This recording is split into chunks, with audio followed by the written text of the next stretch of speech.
இது வரைக்கும் ஏறினது வந்து விஷயமே வேற. இனிமேல்ட்டு தான் ஆக்சுவலா கோல்டு ஏறவே போகுது. Being a woman you will have inclination or fascination towards gold இல்லையா?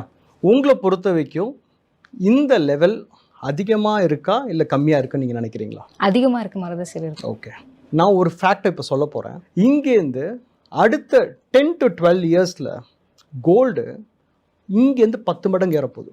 ஸோ இதுதான் ஃபேக்ட்.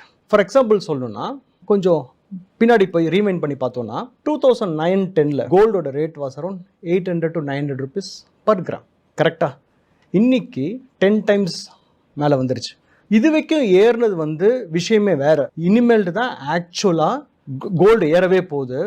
இனிமேல் it has got a very long runway. இப்போ தான் அந்த புல் ட்ரெண்டுக்குள்ளேயே கோல்டு வந்திருக்கு. இங்கேருந்து அடுத்த 10, 12, 15 வருஷத்தில் chances are very very high that gold may increase by 10 times. மேம்படுத்தப்பட்ட சமூக பொருளாதார வளர்ச்சியடைய மக்களுக்கு வழிகாட்டுவதே மக்கள் நீதி மையத்தின் முதன்மை பணி.